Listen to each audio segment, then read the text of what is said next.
Hello बच्चों, कैसे हो आप सब। तो आज हम लोग केमिकल बॉन्डिंग का नेक्स्ट टॉपिक जो कि है रेजोनेंस, और ये टॉपिक आपके ऑर्गेनिक केमिस्ट्री में भी बहुत काम आने वाला है। ठीक है, उसको स्टडी करने जा रहे हैं। लेकिन आज इस टॉपिक को हम केमिकल बॉन्डिंग के हिसाब से पढ़ेंगे। ठीक है, हम लोग कुछ एक रेजोनेटिंग स्ट्रक्चर्स की बात करेंगे और उस रेजोनेटिंग स्ट्रक्चर से हम लोग बॉन्ड ऑर्डर्स भी निकालेंगे। तो क्या है, कैसे है, अपनी अपनी नोटबुक ओपन कर लो, अच्छे से पहले इसको समझो और उसके बाद नोट्स बनाओ। ठीक है, टॉपिक का नाम क्या है, रेजोनेंस। ठीक है, अब भैया बात ही है, रेजोनेंस का मतलब है भैया स्टेबिलिटी, कि रेजोनेंस अगर किसी मॉलिक्यूल में है तो वहां पर स्टेबिलिटी आ जाती है। कैसे आती है, क्या आती है, हम लोग डिस्कस करेंगे। चलो, तो एक साइंटिस्ट थे जिनका नाम था केकुले, तो उन्होंने रेजोनेंस के बारे में बताया था और बहुत सारी स्ट्रक्चर्स उससे पहले भी आ चुकी है। ठीक है, लेकिन केकुले ने जो रेजोनेंस के बारे में बताया वो हम लोग आजकल पढ़ते हैं। ठीक है, तो रेजोनेंस होती क्या है, पहले हम लोग ये बात करते हैं। Sometimes a single structure of a molecule cannot define all of its properties। कई बार क्या होता है कि एक मॉलिक्यूल की जो सिंगल स्ट्रक्चर है ना, वो सिंगल स्ट्रक्चर उस मॉलिक्यूल की सारी प्रॉपर्टीज को डिफाइन नहीं कर सकता। तो फिर क्या करें, तो उस मॉलिक्यूल की प्रॉपर्टीज को डिफाइन करने के लिए उस मॉलिक्यूल की एक से ज्यादा स्ट्रक्चर बनती है, यानी वो मॉलिक्यूल एक से ज्यादा स्ट्रक्चर में एग्जिस्ट करता है। ठीक है, अब वो जो एक से ज्यादा स्ट्रक्चर होती है, दे आर ऑलमोस्ट इक्वलेंट, और उनकी जो एनर्जी भी है वो नियर अबाउट सेम होती है। मैं ये नहीं बोल रहा हूं कि कंप्लीटली सेम होगी, नियर अबाउट सेम होती है। ठीक है, देखो ध्यान से, हम यहां पर एक बहुत ही शानदार एग्जांपल लेते हैं, और वो एग्जांपल कौन सा है, देखो हम लोग एक एग्जांपल ले रहे हैं, कौन सा, बेंजीन। किसका एग्जांपल ले रहे हैं, बेंजीन। ठीक है, अब देखो ध्यान से, बात यह है कि बेंजीन का स्ट्रक्चर बनाए तो कैसे बनाए, ये बेंजीन का स्ट्रक्चर है, ये बेंजीन का स्ट्रक्चर है। बट एक्चुअली मैं आपको एक बात बता दूं कि जब हम लोग पढ़ेंगे तो इसी स्ट्रक्चर को बनाएंगे और बोलेंगे बेंजीन, बट इसका नाम बेंजीन नहीं है। इसका एक्चुअल में नाम क्या है, इसका नाम क्या है, साइक्लो, उसके बाद हेक्स, फिर नंबरिंग कर दूं 1 2 3 4 5 6। ठीक है, तो 1 पे डबल बॉन्ड है यानी इन है, 3 पे इन है और 5 पे इन है, यानी hex 1 3 5 try in, cyclo hex 1 3 5 try in. ठीक है, तो इसको हम लोग हेक्स की जगह क्या कर देंगे, हेक्सा कर देंगे, क्योंकि यहां पे ट्राई इन है, ये टी है जो कि वोवल नहीं है, और हेक्स में एक्स है वो भी वोवल नहीं है। तो जब दोनों वोवल नहीं है तो हम लोग एक वोवल ऐड कर देंगे, क्या, ए। तो इसका नाम क्या है, साइक्लोहेक्सा 1 3 5 ट्राइइन, ये नाम है इस मॉलिक्यूल का। ठीक है, लेकिन हम इसको बेंजीन बोलेंगे, क्यों बोलेंगे मैं बताऊंगा आपको। ठीक है, अब बात यह है कि हमने ये स्ट्रक्चर तो बना लिया। ठीक है, फॉर्मूला क्या है इसका, C6H6। अब यहां पर यह भी तो हो सकता है ना कि जो पाई इलेक्ट्रॉन्स है वो यहां से मूव करके यहां पर आ सकते हैं। यहां के जो पाई इलेक्ट्रॉन्स है वो क्या है, डीलोकलाइज्ड हैं, वो यहां से मूव करके यहां पर आ जाएंगे। ये पाई इलेक्ट्रॉन्स यहां से मूव करके यहां पर, देखो ध्यान से, ये पाई इलेक्ट्रॉन्स यहां से मूव करके यहां पर, ये पाई इलेक्ट्रॉन्स यहां पर, और ये पाई इलेक्ट्रॉन्स यहां पर आ सकते हैं। ठीक है, तो स्ट्रक्चर क्या बन जाएगा, स्ट्रक्चर बनेगा ये। नाउ जो डबल बॉन्ड पहले यहां था अब वो कहां पर हो गया, यहां हो गया। जो डबल बॉन्ड यहां था अब वो यहां आ गया, और यहां पर बॉन्ड कौन सा रह गया, सिंगल, और डबल बॉन्ड आ गया यहां पर। सिमिलरली यहां सिंगल रह गया, यहां पर डबल बॉन्ड आ गया। अब वैसे देखा जाए ये और ये स्ट्रक्चर तो सेम है, ये दोनों स्ट्रक्चर क्या है, सेम, यानी ये जो मॉलिक्यूल है साइक्लोहेक्सा 1 3 5 ट्राइइन एक से ज्यादा स्ट्रक्चर में एग्जिस्ट कर रहा है। यहां पे पाई इलेक्ट्रॉन्स का क्या हो रहा है, डीलोकलाइजेशन हो रहा है।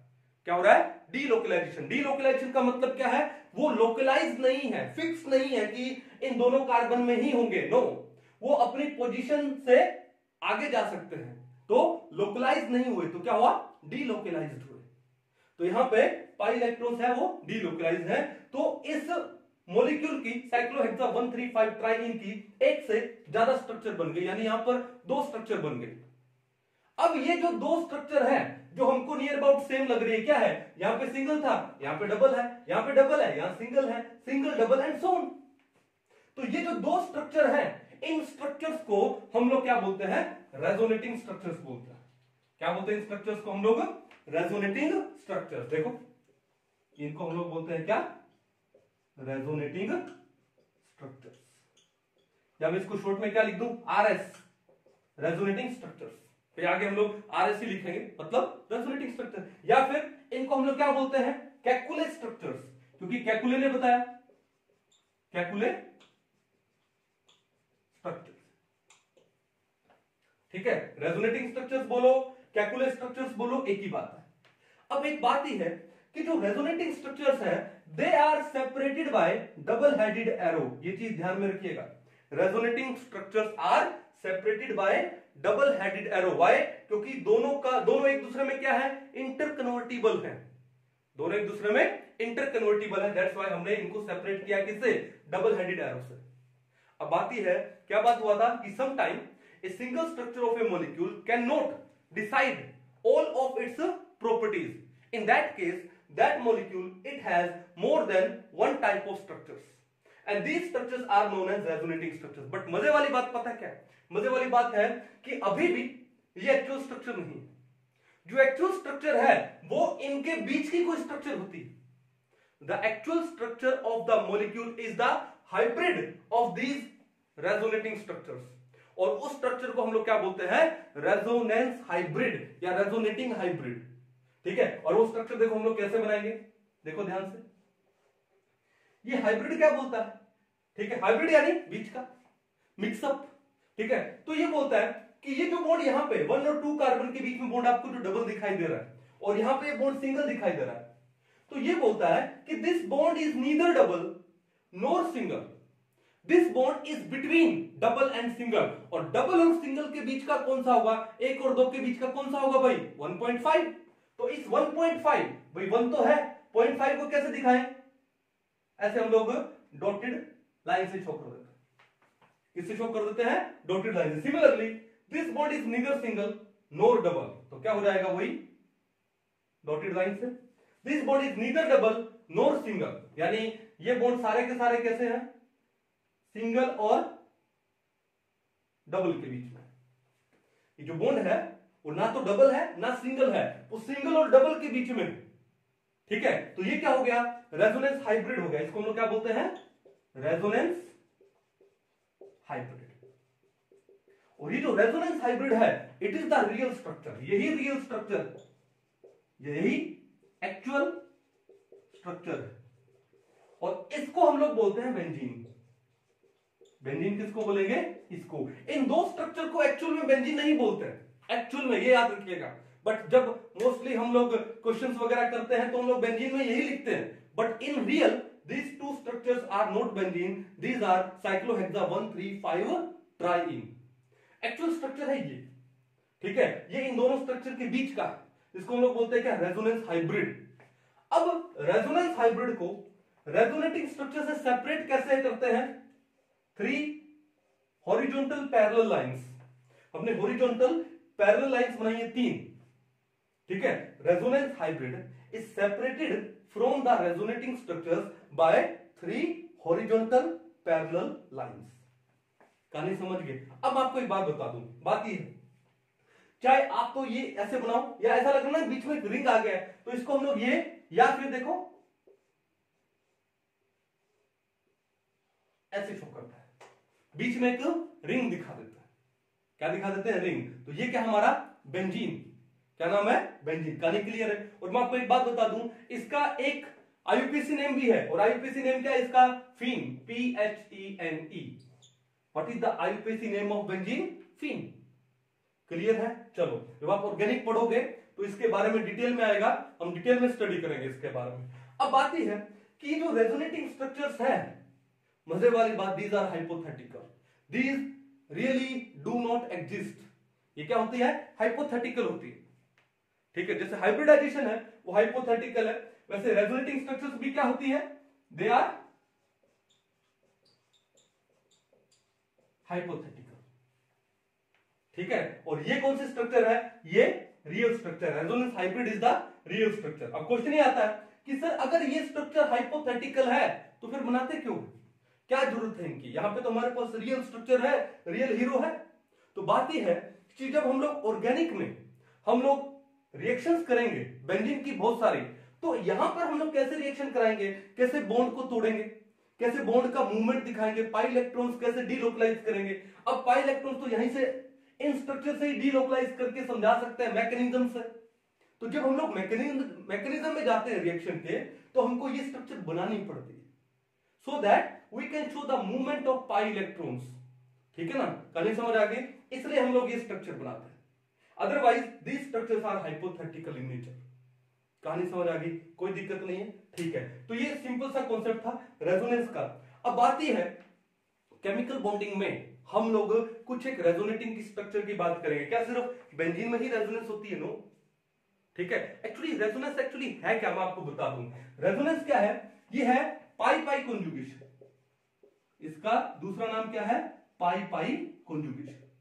अगर आपने ऑर्गेनिक केमिस्ट्री में जीओसी पढ़ा है बिगिनिंग में, अगर आपने वहां पे हकल रूल पढ़ा है, ठीक है, तो वहां पे कॉन्जुगेशन के बारे में जरूर पढ़ा होगा कि कॉन्जुगेशन क्या चीज होती है। तो आपको एक बार ब्रीफ में बता दूं कि कॉन्जुगेशन का मतलब क्या होता है। कॉन्जुगेशन का मतलब क्या है, नंबर 1, कहीं पर कोई ऑल्टरनेट डबल सिंगल इस टाइप की बॉन्डिंग आ जाए। क्या जाए? डबल सिंगल, तो उसको हम लोग कॉन्जुगेशन बोलते हैं। कैसे? क्यों? क्योंकि देखो डबल में क्या है, एक सिग्मा बॉन्ड है और एक पाई बॉन्ड है, तो ये जो पाई इलेक्ट्रॉन्स है वो मूव कर सकते हैं। ये पाई इलेक्ट्रॉन्स यहां मूव करेंगे, ये पाई इलेक्ट्रॉन्स यहां मूव करेंगे, तो इसको हम लोग क्या बोलते हैं? कॉन्जुगेशन। तो कहीं पर भी डबल सिंगल टाइप की या फिर डबल सिंगल ट्रिपल, ठीक है, इस टाइप की बॉन्डिंग आ जाए तो वो क्या है, यानी पाई इलेक्ट्रॉन्स होने चाहिए ऑल्टरनेट, तो वहां पर कॉन्जुगेशन होगी। और कहां पर हो सकती है? देखो कहीं पर कुछ ऐसा हो जाए, double single positive single double, कुछ ऐसा हो जाए, तो यहां पर भी कॉन्जुगेशन है। क्या कि ये पाई इलेक्ट्रॉन यहां पे मूव कर सकते हैं, या फिर ये पाई इलेक्ट्रॉन भी यहां पे मूव कर सकते हैं, मूवमेंट हो सकता है। ठीक है, वेकेंट है ना, पॉजिटिव है, यानी वेकेंट ऑर्बिटल होगा कोई। चलो, तो यहां पर भी कॉन्जुगेशन होगी। फिर तीसरा पॉइंट देता हूं यहां पर, क्या कि डबल सिंगल और एक नेगेटिव चार्ज आ जाए। नेगेटिव चार्ज का मतलब क्या है कि एक लोन पेयर आ गया यहां पे, फिर सिंगल फिर डबल, कुछ इस टाइप की बॉन्डिंग आ जाए तो वहां पर भी क्या है? कॉन्जुगेशन है। और चौथा टाइप कौन सा हो गया कि अगर कुछ ऐसा हो जाए कि डबल सिंगल और एक फ्री रेडिकल आ जाए यहां पे, फिर सिंगल डबल, इस टाइप की बॉन्डिंग आ जाए तो भी यहां पर हमारे पास क्या है? कॉन्जुगेशन। अब देखो बेंजीन में, देखो क्या बेंजीन में ये चीजें है? बिल्कुल है। देखो डबल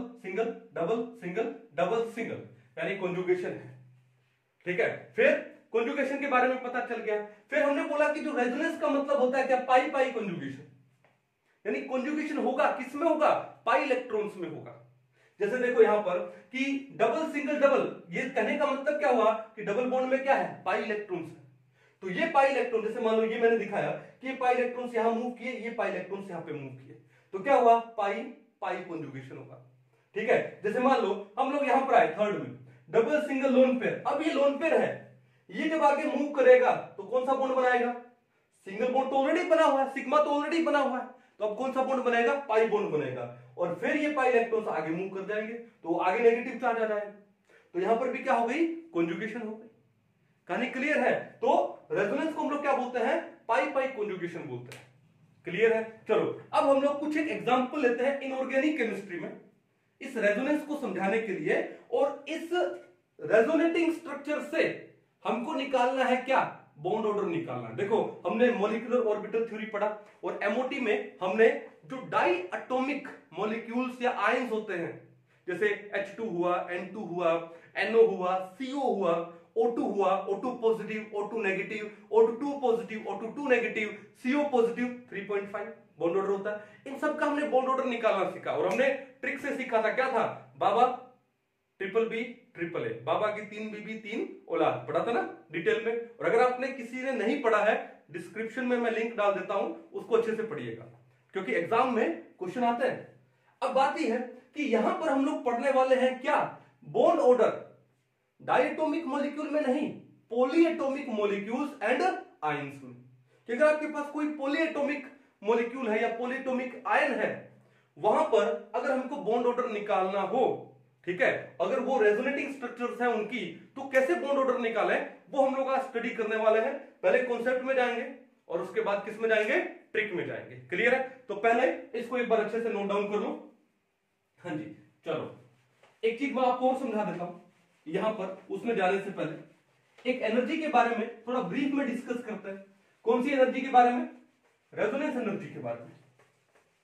किसके बारे में? रेजोनेंस एनर्जी की। रेजोनेंस एनर्जी क्या चीज होती है? ठीक है, तो देखो ध्यान से, देखो किसके बारे में पढ़ने वाले हम लोग?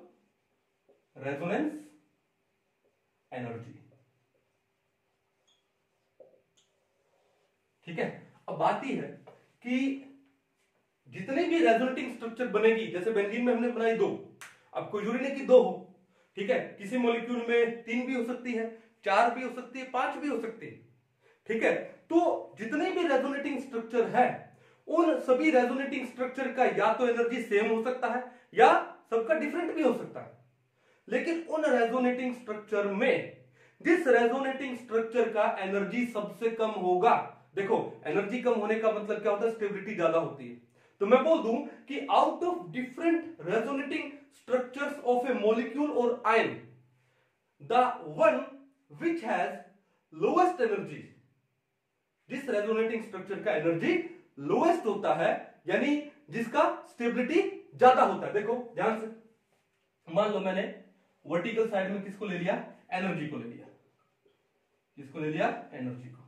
क्लियर है? अब बात यह है कि मान लो कि जितनी भी रेजोनेटिंग स्ट्रक्चर्स थी किसी मॉलिक्यूल की, आयन की, उनमें जो सबसे ज्यादा स्टेबल रेजोनेटिंग स्ट्रक्चर है, ज्यादा स्टेबल रेजोनेटिंग स्ट्रक्चर का मतलब जिसका एनर्जी कम होगा, मान लो उसका एनर्जी ये, this is the energy of most stable resonating structure, RS.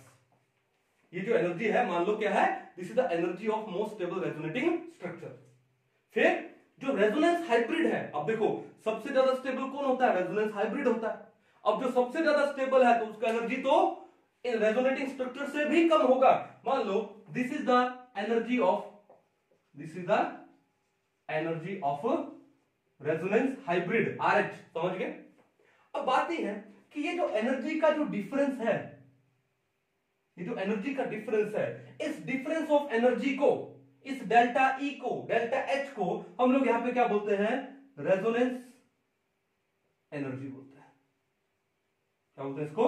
Resonance energy. तो डेफिनेशन लिख लो, रेजोनेंस एनर्जी क्या होती है? It is the energy difference of the most stable resonating structure and resonance hybrid. It is the energy difference of the most stable resonating structure and resonance hybrid, उसे हम लोग क्या बोलते हैं? रेजोनेंस एनर्जी बोलते हैं। कहानी क्लियर है? अब देखो क्या है, कहने का मतलब ये है कि हमने एक बात पढ़ी है क्या, कि जिस मॉलिक्यूल का एनर्जी ज्यादा है उसका स्टेबिलिटी कम है। मैं मॉलिक्यूल की बात कर रहा हूं। मान लो कोई मॉलिक्यूल है हमारे पास और उसका मान लो कि किसी का अगर एनर्जी है, वो अगर ज्यादा है तो उसका स्टेबिलिटी क्या होगा? कम होगा। स्टेबिलिटी कम होगा, ये बात पड़ी है। एंड वाइस वर्सा, किसी मॉलिक्यूल का एनर्जी कम है तो उसका स्टेबिलिटी ज्यादा होगा। लेकिन एक चीज ध्यान रखना कि किसी मॉलिक्यूल का रेजोनेंस एनर्जी जितना ज्यादा होता है, रेजोनेंस एनर्जी जितना ज्यादा होगा, एनर्जी जितना ज्यादा होगा, उसका स्टेबिलिटी भी उतना ही ज्यादा होगा। ये चीज फिट कर लो ध्यान में कि अगर कोई सिंपल मॉलिक्यूल है, उसका एनर्जी ज्यादा है, इसका मतलब उसका स्टेबिलिटी कम है। लेकिन अगर कोई मॉलिक्यूल है उसमें रेजोनेंस है, तो उसका जो रेजोनेंस एनर्जी जितना ज्यादा है, उसका स्टेबिलिटी भी उतना ज्यादा होगा। क्यों? क्योंकि मान लो कि ये जो एनर्जी है, ये energy, this is the energy of most stable resonating structure of that molecule और आयन। ओके, और ये ज्यादा कब होगा? कि जब रेजोनेंस हाइब्रिड का एनर्जी और कम हो जाए। और रेजोनेंस हाइब्रिड का एनर्जी जितना कम हो जाएगा तो जो डिफरेंस आएगा वो ज्यादा आएगा, यानी रेजोनेंस एनर्जी ज्यादा आएगा तो स्टेबिलिटी भी क्या आएगा? ज्यादा। क्यों? रेजोनेंस हाइब्रिड का एनर्जी क्या हो रही है? मान लो ये आ गई, तो रेजोनेंस हाइब्रिड की एनर्जी कम हो गई ना, और वो कम होने का मतलब क्या हुआ? स्टेबिलिटी ज्यादा हो गई। तो फिट कर लो कि किसी मॉलिक्यूल या आयन जिसमें रेजोनेंस है, अगर उसका रेजोनेंस एनर्जी ज्यादा है तो उसका स्टेबिलिटी भी ज्यादा होगा।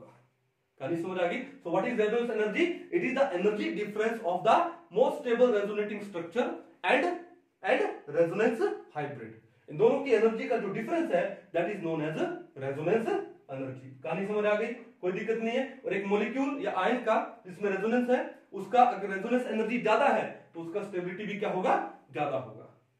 क्लियर है? चलो अब मैं आपको एक बात बता दूं, चलो एक नई बात हो रहा, नहीं क्या इसी में, कि जो बेंजीन होती है, बेंजीन का जो रेजोनेंस एनर्जी है, बेंजीन का जो रेजोनेंस एनर्जी वो कितना होता है, वो लगभग होता है 150.4 किलो जूल पर मोल। बेंजीन का रेजोनेंस एनर्जी कितना होता है, 150.4 किलो जूल पर मोल होता है। क्लियर है? चलो अब हम लोग आगे बढ़ते हैं, कुछ एक एग्जांपल लेते हैं, कुछ एक आयंस के एग्जांपल है जहां पे रेजोनेंस है। ठीक है, चलो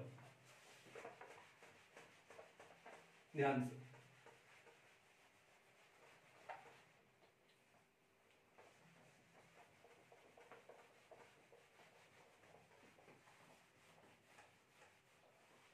राजस्थान में इतनी ठंड पड़ रही है कि इंक भी बोर्ड पे जम गई है।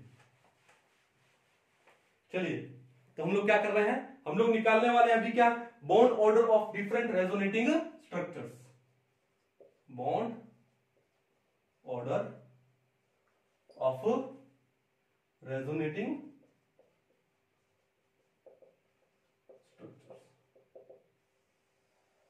ठीक है, चलो सबसे पहले देखो, सबसे सिंपल एक एग्जांपल मैं लेता हूं।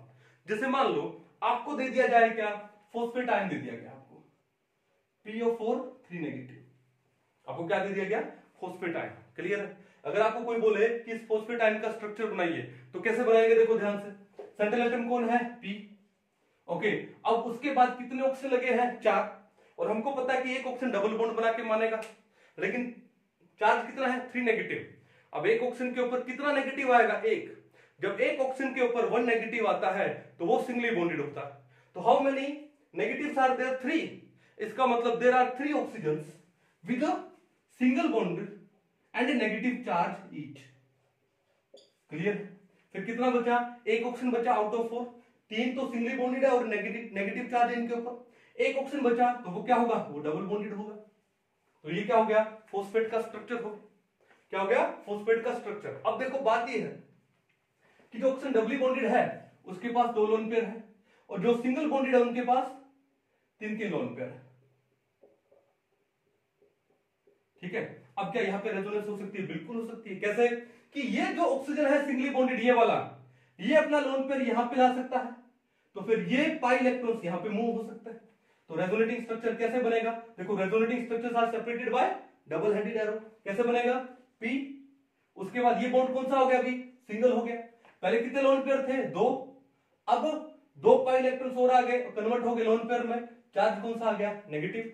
नाउ कितने लोन पेयर थे ऑक्सीजन के पास, 3, एक लोन पेयर था वो किस में कन्वर्ट हो गया, पाई बॉन्ड में कन्वर्ट हो गया, तो सिंगल बॉन्ड की जगह यहां पर कौन सा आ गया, double bond. Only 2 lone pairs are remaining.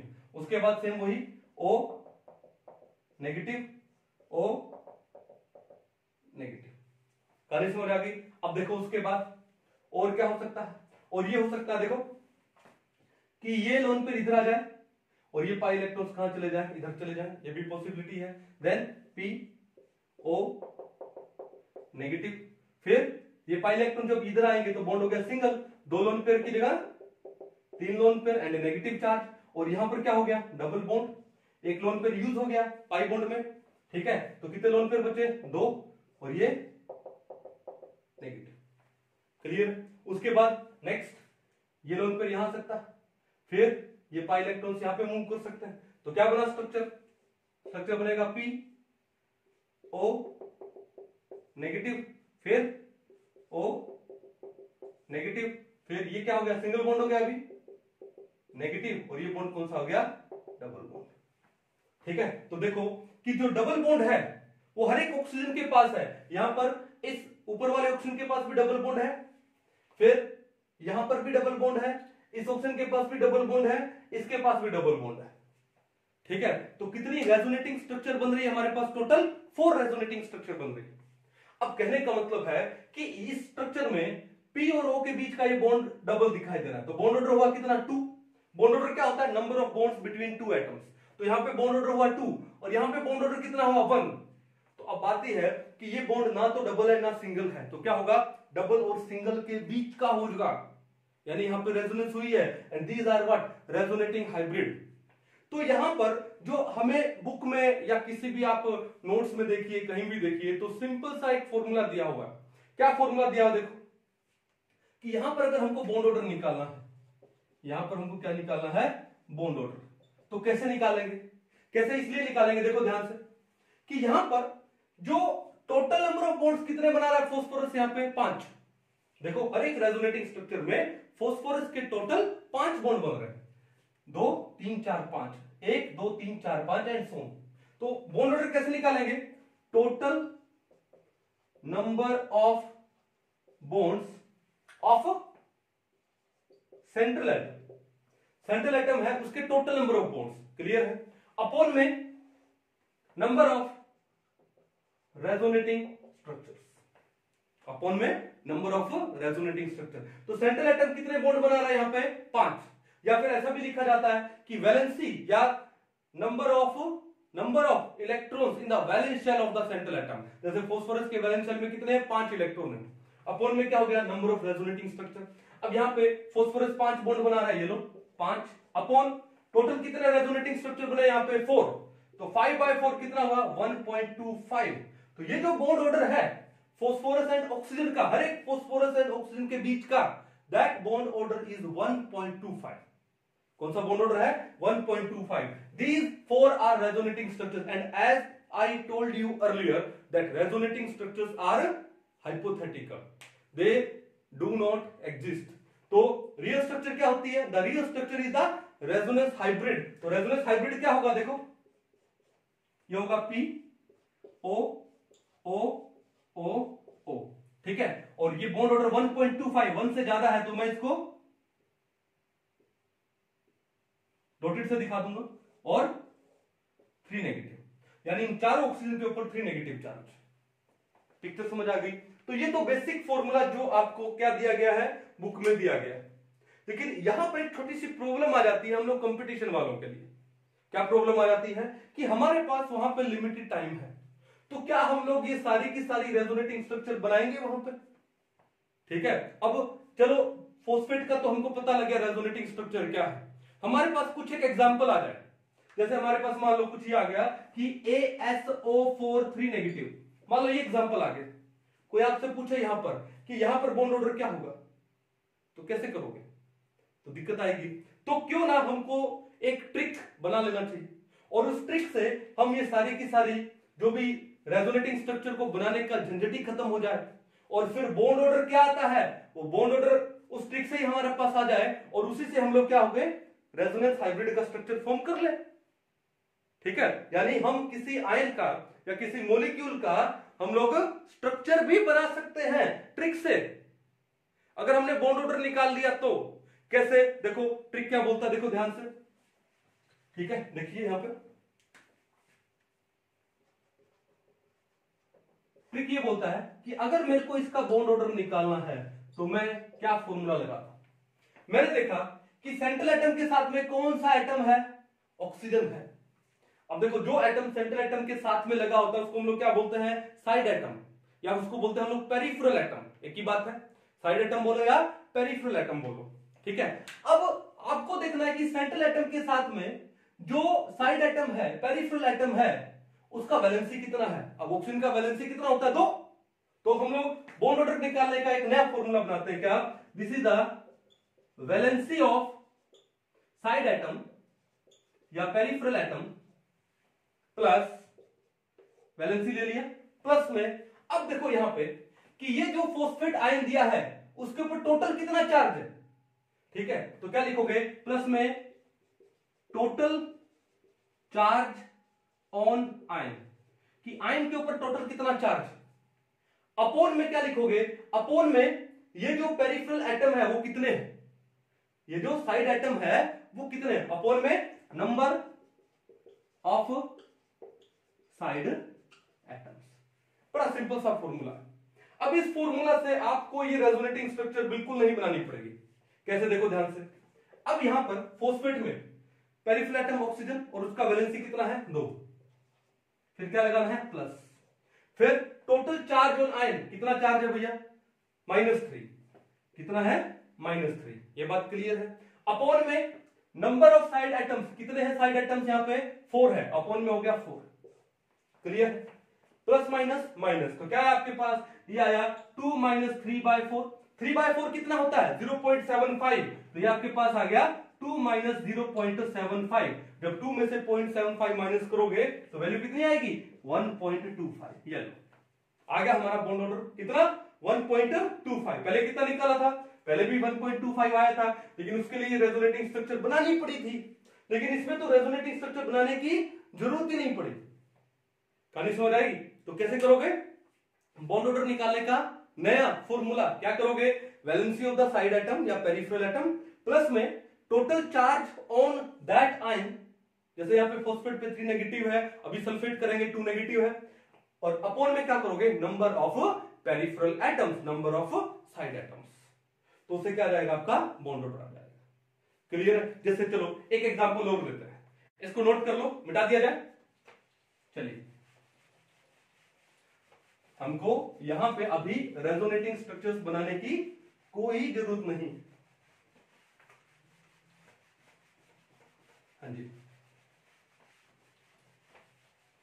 देखो एक एग्जांपल और लें, नंबर 2, जैसे हमने ले लिया क्या सल्फेट SO4 2 नेगेटिव आयन, ठीक है, तो हमको यहां पर बॉन्ड ऑर्डर निकालना है, ठीक है, और एग्जाम में हमारे पास टाइम नहीं है, तो कैसे निकालेंगे, साइड एटम कौन है ऑक्सीजन है, और उसका वैलेंसी कितना होता है 2, प्लस में पूरे आयन के ऊपर चार्ज कितना है -2, अपॉन में साइड एटम का नंबर कितना है टोटल 4, कितना आ गया 2 प्लस माइनस माइनस 2/4 यानी 1/2, और 1/2 का मतलब 0.5 यानी कितना हो गया 1.5, यानी सल्फेट में जो सल्फर और ऑक्सीजन, हर एक सल्फर और ऑक्सीजन के बीच में जो बॉन्ड है वो कितना है 1.5 है, यहां पे बॉन्ड ऑर्डर कितना हुआ 1.5 हुआ, SO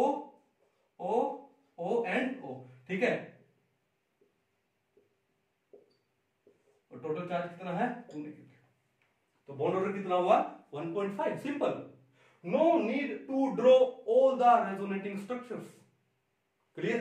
चलो और एग्जांपल लेते हैं, नंबर 3, ठीक है, सल्फेट लिया हमने, फॉस्फेट लिया, और क्या ले, जैसे मान लो हम लेते हैं कार्बोनेट लेते हैं CO3 2 नेगेटिव आयन, ठीक है। चलो अब कार्बोनेट का स्ट्रक्चर तो लगभग सब बच्चों को आता है, ठीक है, हम स्ट्रक्चर से भी कर सकते हैं, बिना स्ट्रक्चर के भी करेंगे, तो बॉन्ड ऑर्डर कितना होगा कार्बोनेट में, bond order is equal to क्या है यहाँ पे कि सबसे पहले पेरिफेरल एटम कौन है ऑक्सीजन है, वैलेंसी कितना होता है 2, प्लस टोटल आयन पे चार्ज कितना है -2, अपॉन में पेरिफेरल एटम्स कितने लगे हैं 3, ठीक है, कितना आएगा 2 - 2/3, ठीक है, अब 2/3 कितना होता है 0.66, तो 2 - 0.66 कितना हो गया 1.33, तो बॉन्ड ऑर्डर कार्बोनेट में कितना आता है 1.33 आता है, ठीक है, शॉर्ट मेथड से पता लग गया।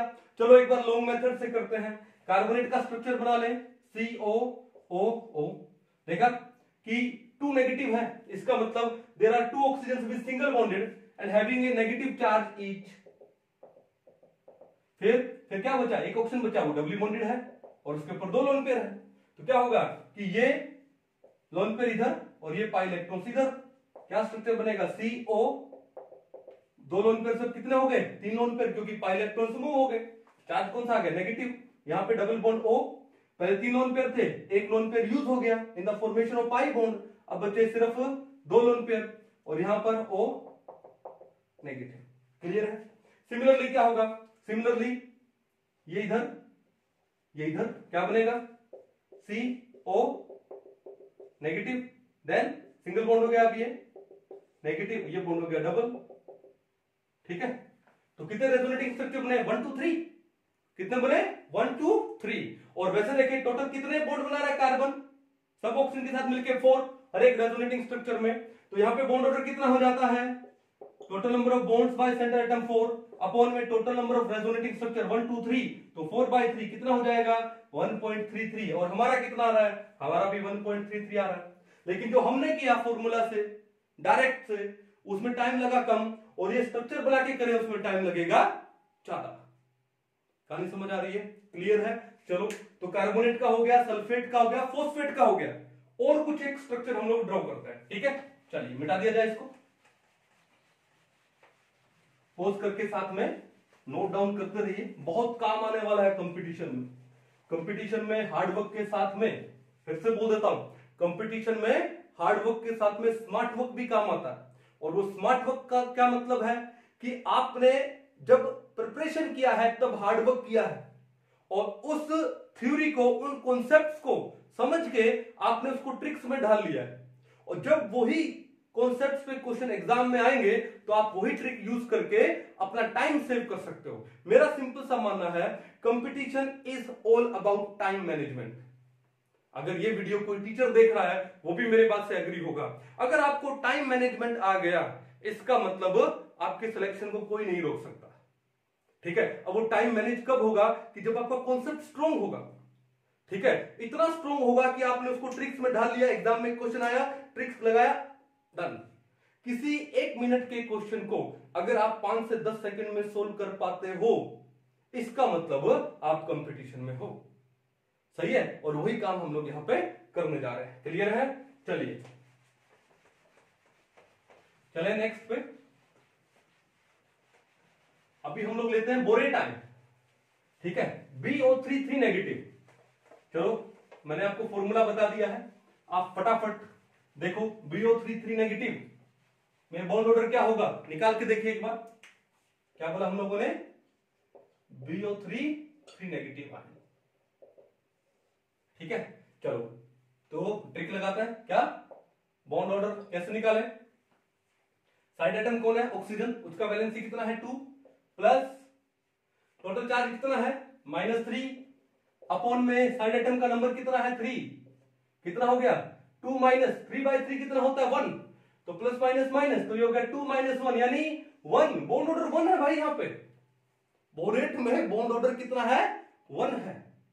समझ गए? स्ट्रक्चर कैसा हो जाएगा? BO O O, और नेगेटिव है तो ये लो नेगेटिव। यहां पे बॉन्ड ऑर्डर कितना है? 1 है। कर पाओगे? चलो और एग्जांपल देखते हैं। जैसे मान लो आपको दे दिया जाए AsO4 3 नेगेटिव। क्या बोलते हैं इसको? Arsenate ion. क्या बोलते हैं उसको? Arsenate ion. ठीक है, अब इसका हमको बॉन्ड ऑर्डर निकालना है, तो कैसे निकालोगे भैया? पेरिफेरल एटम कौन है? साइड एटम कौन है? ऑक्सीजन, और ऑक्सीजन का वैलेंसी कितना है? 2 प्लस टोटल चार्ज कितना है? -3 upon number of side atoms कितना है? 4। ठीक है, प्लस माइनस माइनस, तो 2 - 3/4, 3/4 कितना होता है? 0.75, 0.75, तो वैल्यू कितनी आ गई? 1.25। तो AsO4 3 नेगेटिव में बॉन्ड ऑर्डर कितना होता है? 1.25 होता है। चलो अगर आपको एक एग्जांपल और दे दिया जाए, जैसे AsO3 3 नेगेटिव आर्सेनाइट आयन, इसका बॉन्ड ऑर्डर निकालना हो तो कैसे निकालोगे? देखो, साइड एटम कौन है? ऑक्सीजन, वैलेंसी कितना है? 2 प्लस टोटल चार्ज कितना? -3 अपॉन में 3, तो कितना जाएगा? या जाएगा 2 - 1 यानी 1। 2 - 1 यानी 1। कहानी समझ आ रही है? ठीक है, अब बात यह है कि बॉन्ड ऑर्डर से हम लोग एसिडिक स्ट्रेंथ का भी पता लगा सकते हैं। अगर मैं आपको ये बोलूं कि बॉन्ड ऑर्डर से हम लोग एसिडिक स्ट्रेंथ का पता लगा सकते हैं, तो आपको कैसा लगेगा? देखो ध्यान से।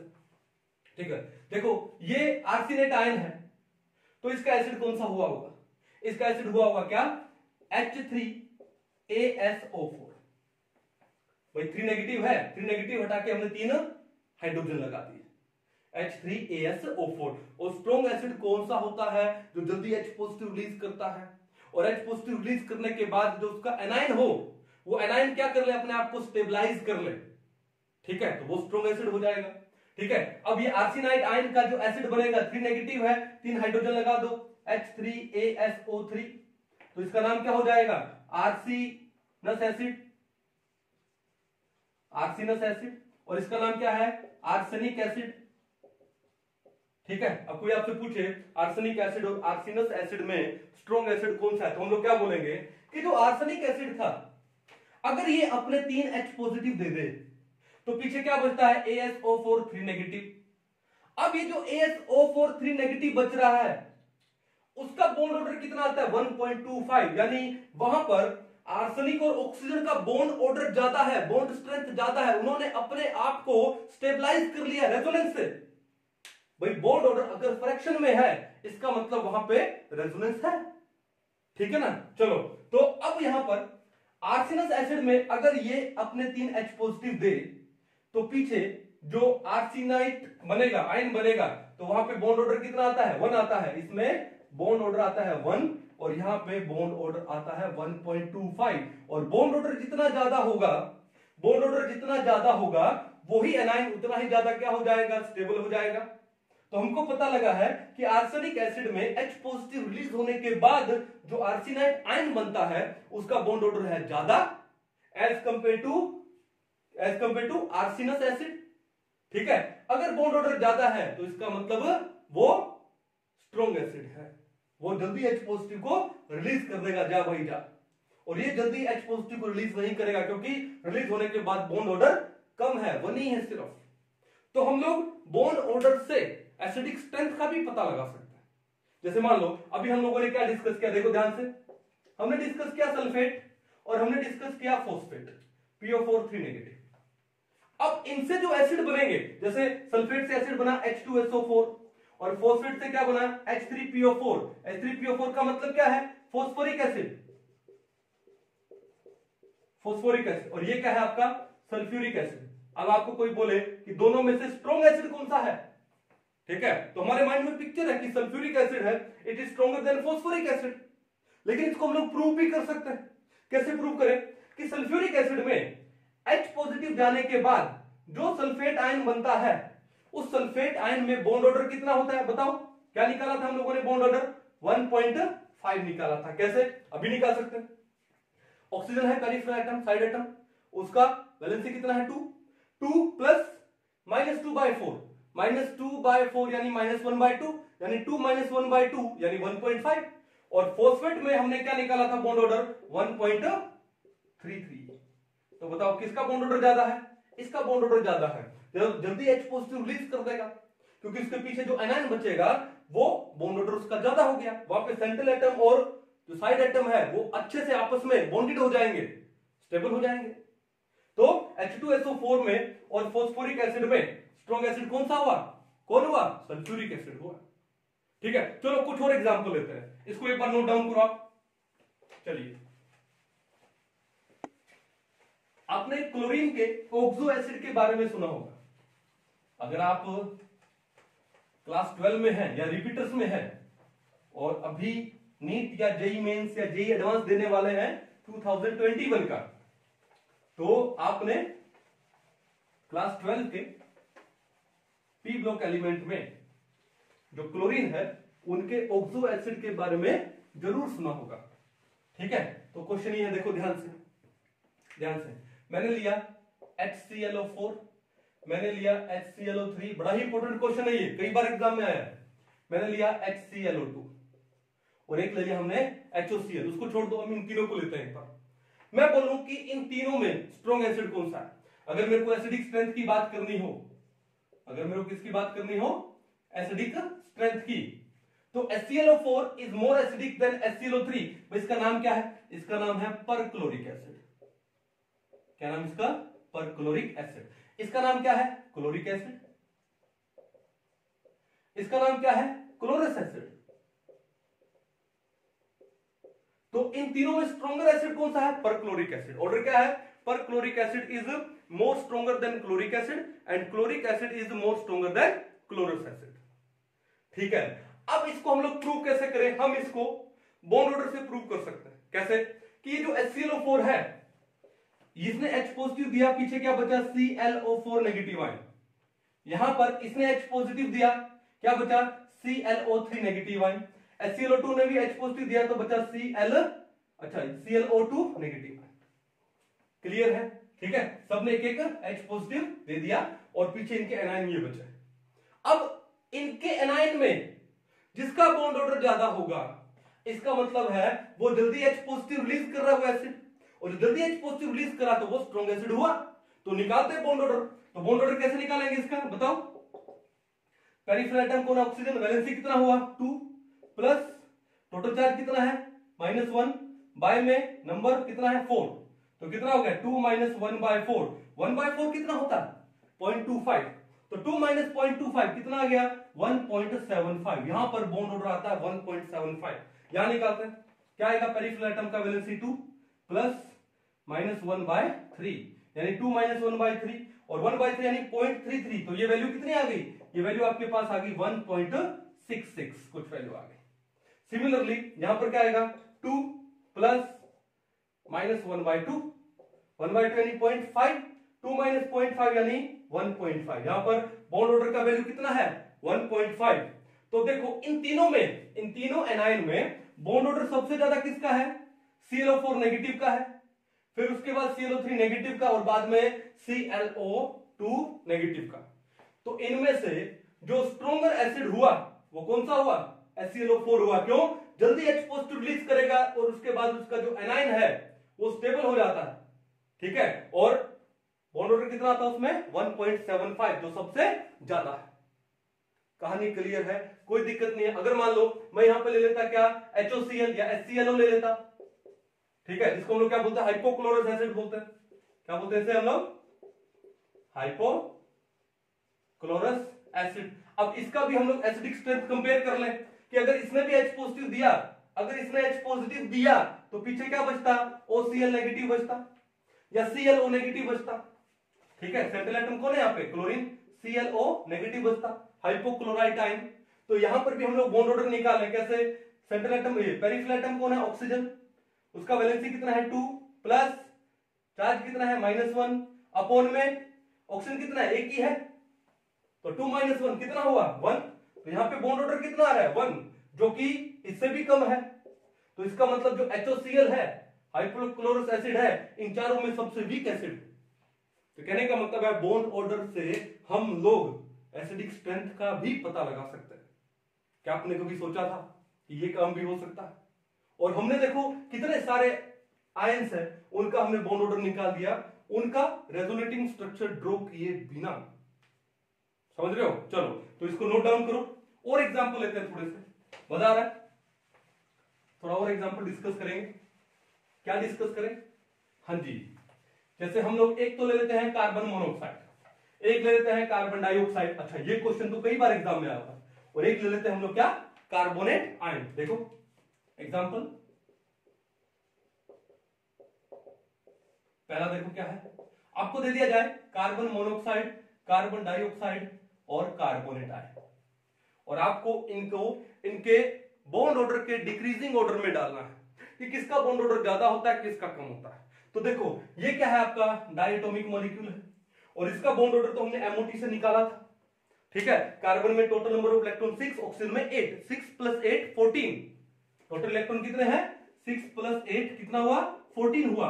और जहां पर 14 इलेक्ट्रॉन होते हैं बॉन्ड ऑर्डर कितना होता है? 3 होता है।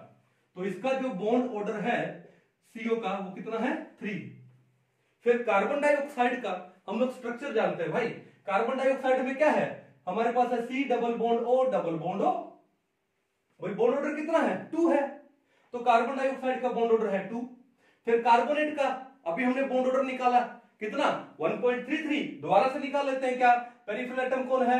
ऑक्सीजन। वैलेंसी कितना है? 2 प्लस चार्ज कितना? -2 अपॉन 3। तो कितना हो जाएगा? 2 प्लस माइनस माइनस 2/3 यानी 0.66, यह जाएगा 1.33। तो कार्बोनेट का बॉन्ड ऑर्डर कितना हो गया? 1.33। तो अगर मैं इनको इनके बॉन्ड ऑर्डर के डिक्रीजिंग ऑर्डर में डालूं तो भैया कार्बन मोनोऑक्साइड का बॉन्ड ऑर्डर ज्यादा है जो कि 3 है, कार्बन डाइऑक्साइड का बॉन्ड ऑर्डर कितना है? 2 है, और जो कार्बोनेट है उसका बॉन्ड ऑर्डर कितना है? 1.33। तो तीसरे नंबर पे कौन आ जाएगा? कार्बोनेट आ जाएगा। तीसरे नंबर पे कौन आ जाएगा? कार्बोनेट। सिंपल। कर पाओगे? ये क्वेश्चन कई बार एग्जाम में आ चुका है। चलो उसके बाद देखो और एग्जांपल लेते हैं। जैसे हम लोग ओजोन का एग्जांपल लेते हैं। ओजोन में क्या होता है? हमारे पास एक सेंट्रल ऑक्सीजन है, उसने दूसरे ऑक्सीजन के साथ डबल बॉन्ड बनाया हुआ है, 2 लोन पेयर है, और एक ऑक्सीजन के साथ में उसने अपना लोन पेयर हम लोग दिखाते हैं कैसे? ऐसे डेटिव बॉन्ड से दिखाते हैं। फिर क्या बचा? सिर्फ एक लोन पेयर बचा। यही तो हम लोग स्ट्रक्चर बनाते हैं। ठीक है, अब बात यह है कि इस बॉन्ड को मैं सिंगल दिखा दूं, इस बॉन्ड को अगर मैं सिंगल दिखा दूं तो क्या हो जाएगा, 1 2 3, 3 लोन पेयर आगे नेगेटिव हो गया और इस ऑप्शन के ऊपर क्या हो गया, पॉजिटिव हो गया। ये तो हुआ। अब कहने का मतलब है यहां पर ये भी तो हो सकता है कि इस ऑप्शन ने अपना लोन पेयर यहां दे दिया और ये पाई इलेक्ट्रॉन्स यहां से यहां पर आ गए। ठीक है, तो क्या हुआ, रेजोनेंस हुआ, स्ट्रक्चर बनेगा तो क्या बनेगा, ओ, एक लोन पेयर है, ये बॉन्ड अभी कौन सा हो गया, डबल हो गया। ऑक्सीजन के पास पहले 3 लोन पेयर थे, एक लोन पेयर पाई बॉन्ड बनाने में चला गया तो पीछे क्या बचे, सिर्फ 2 लोन पेयर।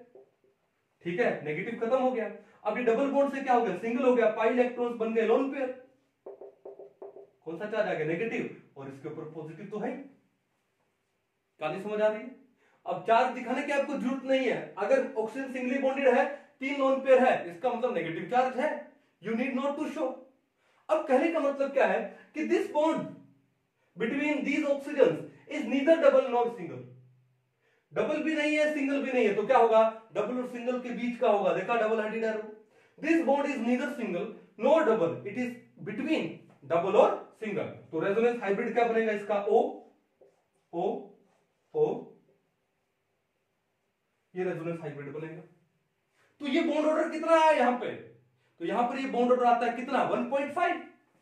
यहां तो डायरेक्ट कर सकते हैं, फॉर्मूला की भी जरूरत नहीं है। कैसे, अरे भैया टोटल कितने बॉन्ड बनाए ऑक्सीजन ने, सेंट्रल ने 3 बनाए, कितने ऑक्सीजन के साथ 2, तो 3/2 यानी 1.5।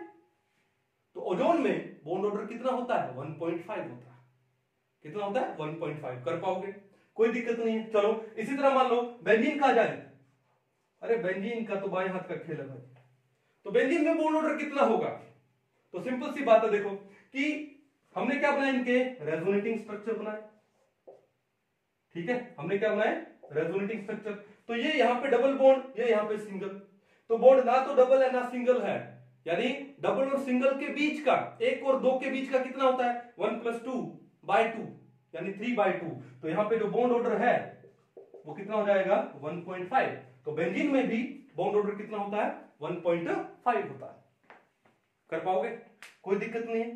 तो आज हम लोगों ने डिस्कस किया रेजोनेंस के बारे में थोड़ा ब्रीफ में, और उसके बाद में हमने डिस्कस किया बहुत सारे आयंस लिए हम लोगों ने, उनके रेजोनेटिंग स्ट्रक्चर लिए और उनसे हमने निकाला बॉन्ड ऑर्डर, जो कि हमारी बुक्स में है, जो कि हमको नॉर्मल स्टडी करना है। बट हम लोग कंपटीशन कर रहे हैं, we are fighting for competition, तो सिर्फ बुक में जो है उससे काम नहीं चलेगा, we have to do something extra.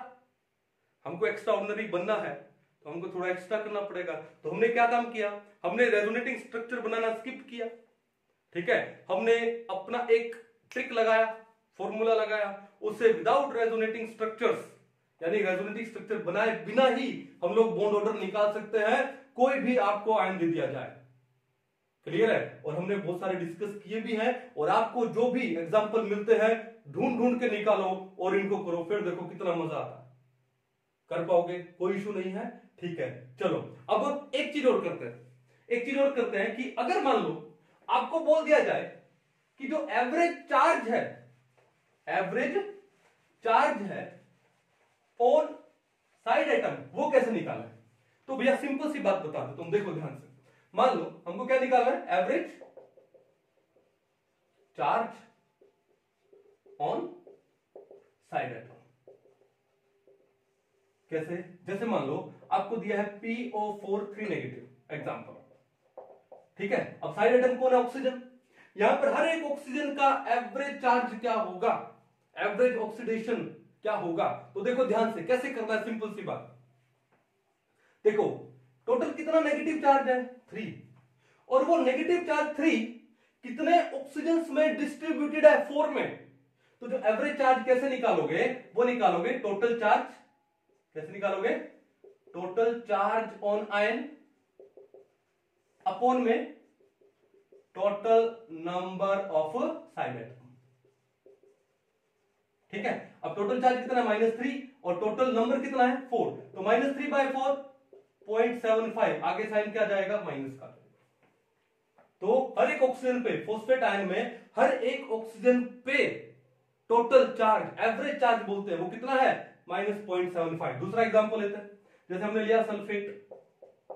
ठीक है, तो आपने देखा टोटल चार्ज कितना है, 2 नेगेटिव, कितने ऑक्सीजन पे डिस्ट्रीब्यूटेड है, 4 पे, तो कैसे लिखोगे, -2 अपॉन में 4, यानी -1/2 यानी 0.5। तो हर एक ऑक्सीजन पे, सल्फेट में हर एक ऑक्सीजन पे -0.5 एवरेज चार्ज है, एवरेज ऑक्सीडेशन नंबर है। कर पाओगे? चलो मान लो आपको दे दिया जाए बोरेट BO3 3 नेगेटिव, यहां पे कैसे करोगे? टोटल चार्ज कितना है? 3 नेगेटिव, कितने ऑक्सीजन पे? 3 पे, तो एवरेज चार्ज कितना जाएगा? -3/3 यानी -1। हर एक ऑक्सीजन पे -1 चार्ज है, तो हमने पढ़ा था यहाँ पे बॉन्ड ऑर्डर 1 आता है, ठीक है। ऑक्सीजन है जब सिंगली बॉन्डेड है तो नेगेटिव आता है, तो यहाँ पे 3 नेगेटिव है और 3 ऑक्सीजन है, इसका मतलब देयर आर 3 ऑक्सीजन्स विद, देखो BO negative, O negative, O negative. देखो हर एक ऑक्सीजन के ऊपर एक नेगेटिव है, तो आ गया ना हर एक ऑक्सीजन पे -1। क्लियर है? चलो कार्बोनेट का निकाले, CO3 2 नेगेटिव, ठीक है। तो देखा आपने टोटल चार्ज कितना? -2, कितने ऑक्सीजन पे? 3 पे, तो -2/3 यानी -0.66। तो average charge on every oxygen कितना है? -0.66। ये मैथमेटिकल निकाला हम लोगों ने। क्लियर है? और एग्जांपल है क्या? और एग्जांपल है, जैसे मान लो आपको दे दे ClO4 नेगेटिव पर क्लोरेट आयन, क्या दे? पर क्लोरेट आयन, तो कैसे करोगे? टोटल चार्ज कितना है? -1, कितने ऑक्सीजन पे? 4 पे, तो -0.25। हर एक ऑक्सीजन पे पर क्लोरेट आयन में हर एक ऑक्सीजन पे -0.25 चार्ज है, एवरेज चार्ज है, ठीक है। बॉन्ड ऑर्डर कितना है? 1.75, 1.75। क्लियर है? और देखो अगर आपको दे दे ClO3 negative ion, chlorate ion, यहां पर एवरेज चार्ज निकालना हो तो कितना है? -1/3, तो कितना हो जाएगा? -0.33। यानी पर क्लोरेट में हर एक, नहीं पर क्लोरेट नहीं, क्लोरेट आयन में, क्लोरेट आयन में हर एक ऑक्सीजन पे एवरेज चार्ज है वो कितना है? -0.33। एवरेज ऑक्सीडेशन कितना नंबर है? -0.33। सिमिलरली ClO2 नेगेटिव, ठीक है, क्या नाम है इसका? क्लोराइट आयन, क्लोरस एसिड से बना है तो क्लोराइट आयन, तो चार्ज कितना होगा? -1/2 यानी -0.5। सिमिलरली ClO नेगेटिव पे कितना होगा? कितना चार्ज है? -1, कितने ऑक्सीजन है? 1, तो भैया -1 ही है यहाँ पे, तो ये जो नेगेटिव चार्ज है वो एक ही ऑक्सीजन के ऊपर है, वही पे आएगा। तो हम लोग इस फॉर्मूला से आपको कोई भी ये एनाइन दे दिया, ठीक है, उस पे अगर आपको सेंट्रल एटम नहीं के साथ में जो एटम है यानी साइड एटम या पेरिफेरल एटम है, अगर उसके ऊपर एवरेज ऑक्सीडेशन नंबर या एवरेज चार्ज निकालना हो तो निकाल सकते हो। क्लियर है? एग्जाम में इसके ऊपर भी क्वेश्चन बड़े शानदार बनता है। तो आई होप आज का लेक्चर आपको बड़ा अच्छा लगा होगा, ठीक है। तो पढ़ते रहिए, मिलते हैं नेक्स्ट लेक्चर में, तब तक के लिए थैंक यू।